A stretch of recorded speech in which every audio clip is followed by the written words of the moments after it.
Hey, how's it going YouTube? This is your boy Chosen and welcome to today's video where, just like Code, I think Eida is definitely interesting enough of a character deserving of her own video. Yes, I know she hasn't actually had her proper debut yet, but to be fair, we don't even know if this character has an actual personality or not. But regardless of the fact, I think what makes Eida so conspicuous is just the pure fact that she's considered to be the all-knowing. When you have a character like that in any story, there definitely is a lot of scenarios that could be brought up. And that's pretty much what we're doing today. The two characters I want to explore who could possibly have their story affected by her is Code and Kaz and Koji. I think to start off, it only makes sense to begin with Code, seeing as how her character was introduced through him. With Code, I think it's fairly obvious to say his intentions with her is probably just to gather information, and there's actually a lot that could be brought up from that idea. With Eida, Code could learn about Konoha's strengths and weaknesses. He could try to figure out if there's an alternative way to remove the limiter holding him back from his true power, and if that ever happens, God be with Naruto and the others. And lastly, I've already made a video about this, but he, through her, could learn about the true full history of the Itsuki clan. It may be my biased opinion, but I really do think this idea should be established on. If Code is going to become an Itsuki, I think it'd be wise to understand everything about them too. Understand why they do what they do, because,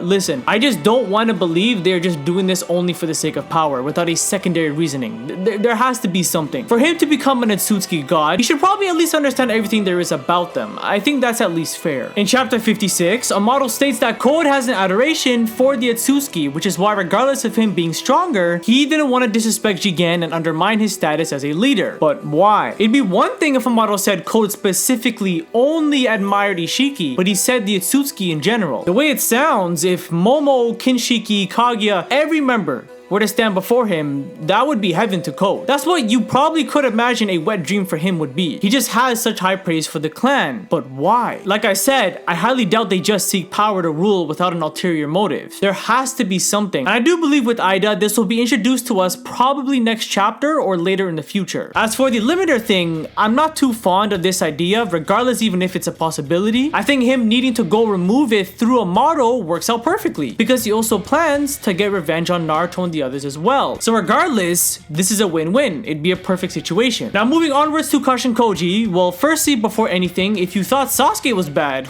wait till you look at this guy. He lost more than him when it comes to body parts. He can't go back to Kara headquarters because nobody's there besides a disabled Delta, and I don't imagine he'd just go Jesus Christ mode on Amato and turn the other cheek in Konoha. I think the one option that'd be pretty cool at this point would be through Orochimaru. After all, he's a scientist. Through the anime, it was presented to us that Kara knows of Orochimaru based off of Victor's worried expression when seeing him. Kaz and Koji is gonna need more repair than just his external bleeding. He's gonna need new legs and an arm. However he patches himself up though, I think through Eida, another gap that may have us question some things could also be filled through Kaz and Koji. Understanding who he is and why a model decided to specifically clone Jiraiya could hypothetically be answered through her. Side note, but this is what I meant in the beginning by how a character who's asserted as the all-knowing could be so dynamic to the story moving forward. If the true backstory of the clan and a model's connection to Jiraiya gets answered through her, that already makes her one of the most impactful and possible threatening characters in the series. Kaz and Koji learning of his past and whatever past connection he had to a model before being cloned could be very important towards his character and the relations of others. Code understanding what it really means to become an Itsuki and understand everything they do since the dawn of time could ultimately put him on what I like to call the Sasuke effect, whereas ideologies could transmute to different things. At one point, he's just a character who has high praise for the Itsuki clan, wanting to get revenge just for the sake of his god without caring or understanding why. So Code going from that to learning of Ishiki's real reason and formulating his own philosophy to maybe exceeding his motives or to go about them in a different way. By learning of the clan through Eida, I highly doubt he's going to have the same mindset as he did before. His goal may not change, but how he goes about it could be entirely different. And to be honest, I'm all for it. Now besides impact to other characters, let's just focus on Eida herself. Is she just going to be this one-dimensional character that only serves the purpose of being informative to whoever asks? Because listen, if she proves to be one who can go toe-to-toe with Code, she might be the greatest threat we know as of now. You give an all-knowing being, one who probably knows every strength and weakness there is to a person, abilities that scale her over Jigen? Nah.